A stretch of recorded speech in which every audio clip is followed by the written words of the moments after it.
There's been a lot of misinformation in the media lately, and much of it concerns new and pending voter reform legislation at the state level. Today, we're going to take a closer look at the facts and the fiction. In a few minutes, attorney and Victory News contributor John Graves will join us right now. Let's go to Mike Garofalo for today's headlines. Mike. Joe Biden's energy secretary, former Michigan Governor Jennifer Granholm, said on CNN on Sunday that the president is open to pushing his $2.2 trillion infrastructure bill through without any Republican support. Now, the only way Democrats in the Senate would be able to do that without the 60 votes typically needed would be using a parliamentary procedure called reconciliation. Now, it only requires a simple majority to pass a bill. And on the verge of proposing one of the largest tax hikes in history, President Joe Biden was not shy about saying he believes higher taxes will help the economy. Raising taxes, the studies show, will not slow the economy at all. Asking corporate America just to pay their fair share will not slow the economy at all. It will make the economy function better and will create more energy. Joe Biden hopes the recent job numbers are a sign that a sustained recovery from the pandemic recession is taking hold as vaccinations accelerate, stimulus checks flow through the economy, and businesses increasingly reopen. The president defended his infrastructure plan that would be funded by an increase in corporate taxes. And you may recall the last $1.9 trillion stimulus bill also passed without Republican support.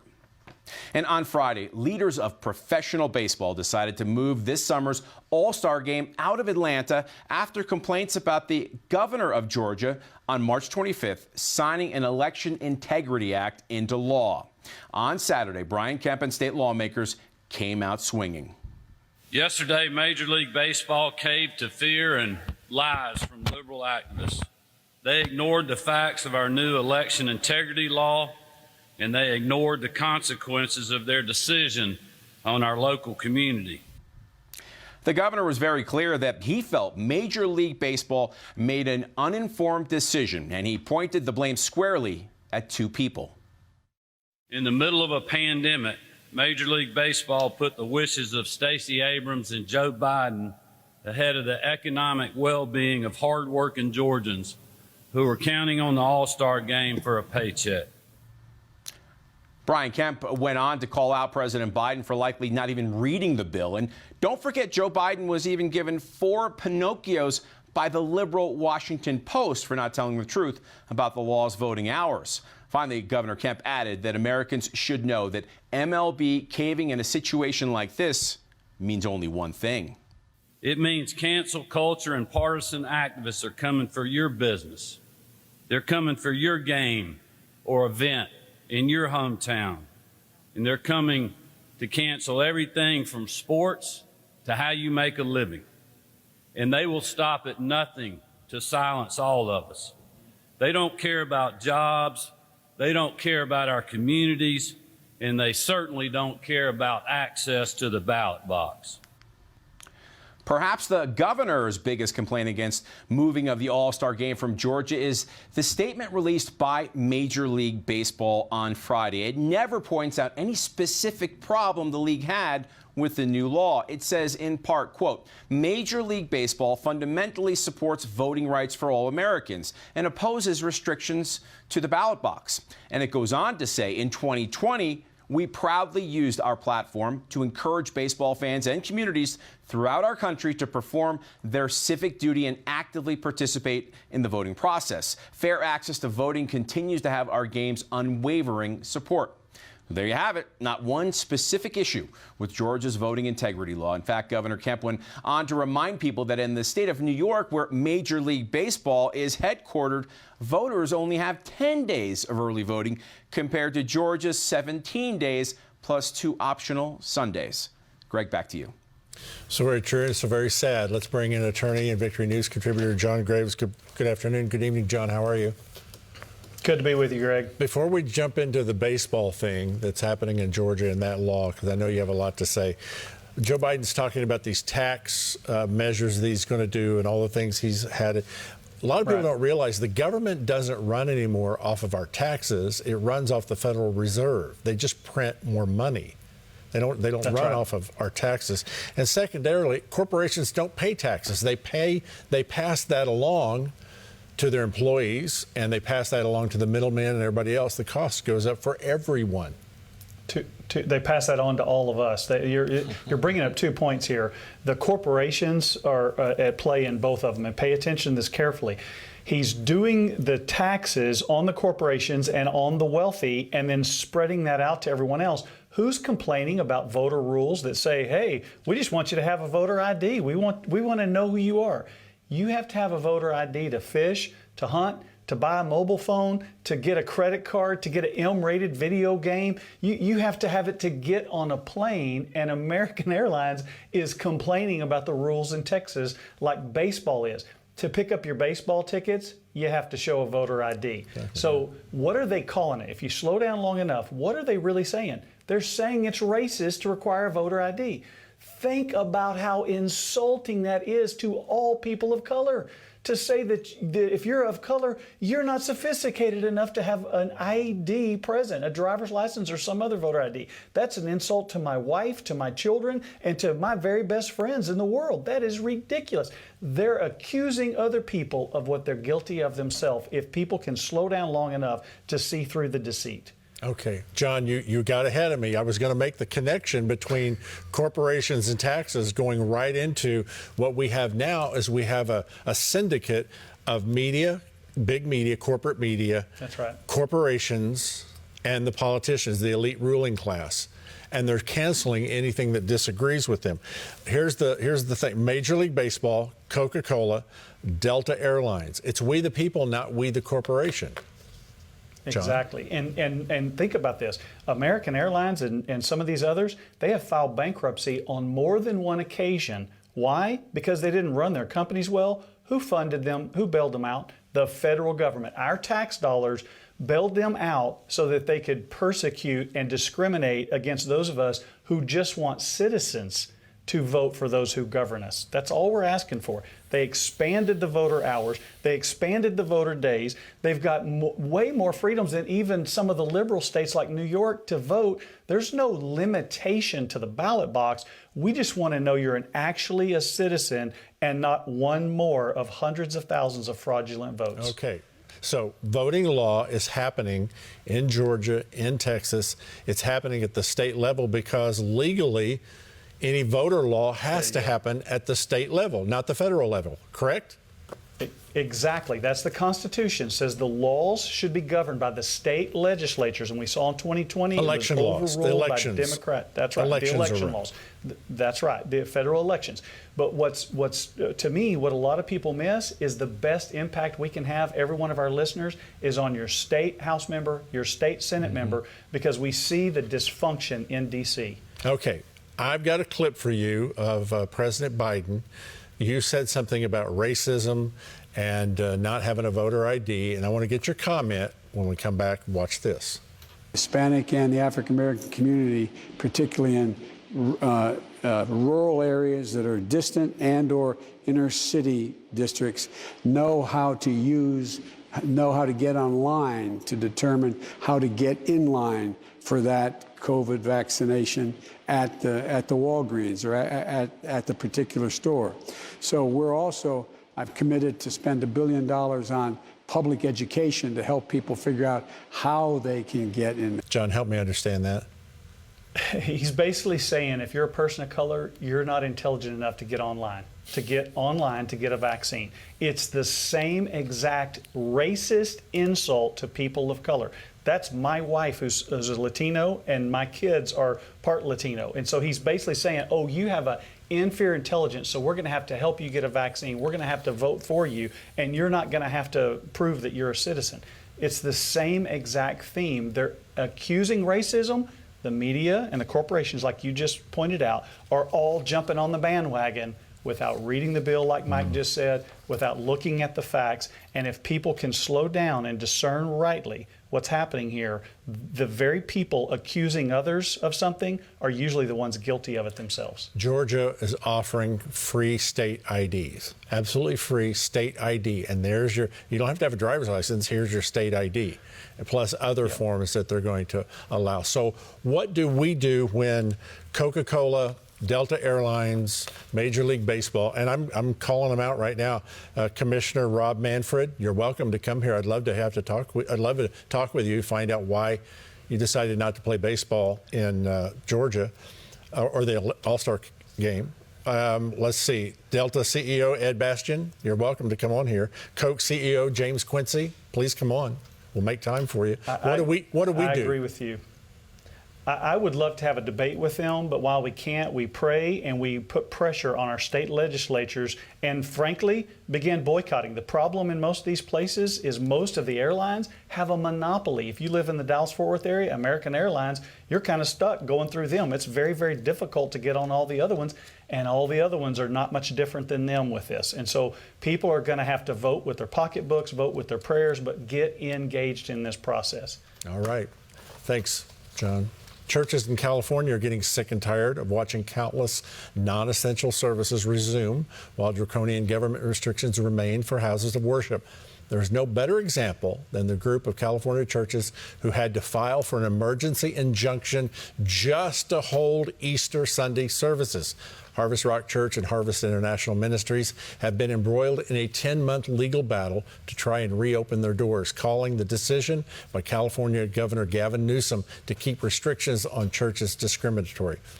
The Supreme Court has already ruled in favor of the churches, declaring that the state must find the least restrictive means of achieving a compelling government interest. But the next hearing before the Ninth Circuit Court could come as late as September. Former NBA star, now announcer, Charles Barkley is known for calling it like it is, and that's exactly what he did when he shared his thoughts on Saturday about the Major League Baseball All-Star controversy before the NCAA Final Four games. Man, I think most white people and black people are great people. I really believe that in my heart. But I think our system is set up where our politicians, whether they're Republicans or Democrats, are designed to make us not like each other so they can keep their grasp of money and power. They divide and conquer. I truly believe in my heart most white people and black people are awesome people, but we're so stupid following our politicians, whether they're Republicans or Democrats. And their only job is, hey, let's make these people not like each other. We don't live in their neighborhoods. We all got money. Let's make the whites and blacks not like each other. Let's make rich people and poor people not like each other. Let's scramble the middle class. I truly believe that in my heart. Strong words from Charles Barkley. Now let's listen to former New Jersey Governor Chris Christie on ABC's This Week, sounding off on the issue and how President Biden has handled it. Let's talk about what the Georgia law is really about, because we haven't had much of that. Drop boxes now become a permanent part of the Georgia landscape. They were not prior to COVID. They are now. Minimum of 17 days of early voting, including 2 Saturdays and 2 optional Sundays. You're going to have all voters being able to have multiple ways to prove who they are. Driver's license, last 4 numbers of your social security number, even a utility bill, or a free ID provided by the state of Georgia. And voting is going to be from 7 a.m. to 7 p.m., as it is right now in Georgia. This is what we call. So what is it a symptom of? It sounds like you're against them. It's a symptom of this, George. And I hate to come in here this morning to say this, because I sat here and listened to the president's inaugural address, and I just want a couple of real quick points from it. Politics need not be a raging fire that destroys everything in its path. Every disagreement doesn't have to be a cause for total war. And we must reject a culture in which facts themselves are manipulated or made up.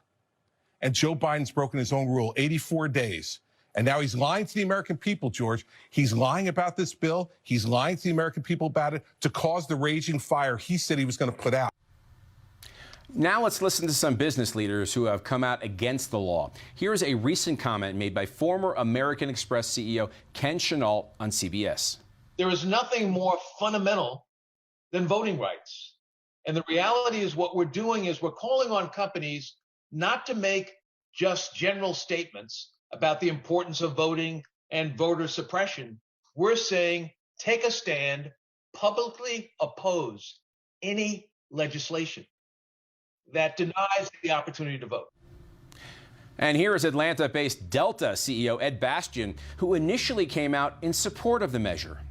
But when we got a chance to finally see it all put together and had a chance to digest it, as well as listen and hear from the voices of our people about it, we realized that this was restricting their access, our people's access, particularly in the Black community. And we talked with Georgia State Senator Bruce Thompson on Victory News this morning. The senator had much to say about the election integrity law. Anyone that would take the time to actually see the bill we passed would see this as some of the least restrictive voting laws that are in place. I mean, take a look at Delaware, for goodness sake. That's Joe Biden's home state.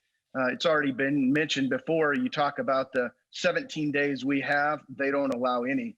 You talk about the situation where people have exaggerated the concerns they have over drop boxes or providing food and water in line, and yet Delaware doesn't provide for that. I mean, all we did really was we didn't restrict anything. We clarified the law that was there to make it clear, because many people said, we don't really understand what the law is. We are a state that believes in allowing people the right, the legal right, when they have a vote, to be able to cast that for the candidate they want. In no way did we in any way decide or choose to restrict someone's right to vote. But that it needs to be a legal vote, and we want to make sure it counts. Senator Thompson also talked about the aspect of the law that makes it an even playing field when it comes to voter ID now being required for both in-person and for absentee mail-in ballots. Gosh, we're in a cancel culture right now. We're talking about discrimination. Think about this. I have to go to the precinct of which I'm assigned to be able to vote and show an ID. But yet mail-in ballots did not have to show an ID. That's discrimination. It should be consistent. A lot to think about there, Greg. Back to you. Thank you. I want to bring John Graves back in here. John, if you're a student of history, you know that big government partnered with corporations, partnered with propaganda media is what fascism was and how it came to pass. Exactly. They keep talking about Jim Crow laws. Jim Crow laws came about in the middle 1800s here in the United States, and they were instituted by Democrats. John? Exactly. And here's the thing most people don't want to think about when, again, slow down, and what are they actually saying? They're calling it Jim Crow. Jim Crow, it's a new Jim Crow. What was Jim Crow? It was all the separate but equal. We're going to have black schools and white schools, stuff that everyone agrees is not here. We're not saying that people can't vote. The people who are for voter integrity are just saying, listen, we just want to make sure it's actually a citizen. You can have a utility bill, you can have a social security so we know that you're a citizen, a driver's license, or a free ID. And those laws were to punish people, like Joe Biden implies here, that were illiterate or that couldn't do those kind of things. That is not the world we live in. So they try to hearken back to what was wrong in the past, that the Democrats had done wrong in the past. Now they're doing the same thing on the opposite extreme, and they're trying to silence people and say, hey, you all have a hard way to do it because you got to show your ID. But we want to be able to mail hundreds of thousands or millions of ballots, and it doesn't matter who processes them or turns them in or if they're even citizens. And that's what these state legislatures are trying to stop, is get us back to some semblance of integrity in our voting process. John, I want to go back to the voting law passed there in Georgia.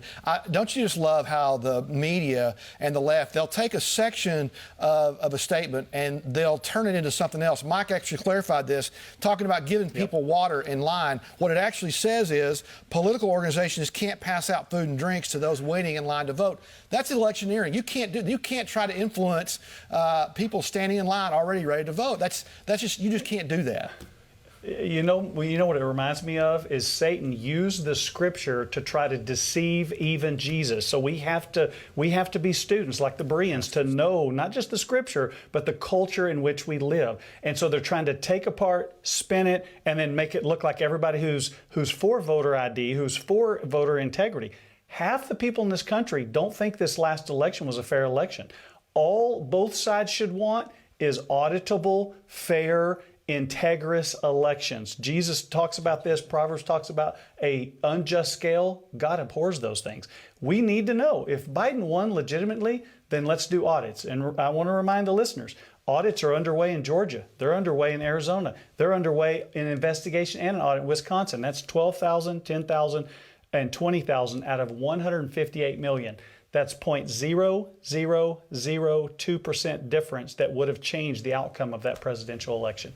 I don't know what's going to happen, but if they find that, look for a tsunami in the 2022 election. Polish pastor Artur Pawlowski of the Cave of Adullam Church in Alberta, Canada, could be heard yelling there. You heard him yelling at the officers who entered the premises of the church. He later said, quote, "Police came to disrupt a church gathering. The Gestapo came again to intimidate the church parishioners during the Passover celebration." Unbelievable. And Greg, it's important for pastors to know their rights as well. Okay, so John Graves, I'll bring you on this real quickly, less than a minute. He's a Polish immigrant pastor. He knows what fascism is and communism is. Exactly. And those are the people who are most alarmed and most in the know of the Marxist, socialist, communist spirit that's taken over this nation. And so we should take heed to those people who are sounding the alarm because they know the consequences of it.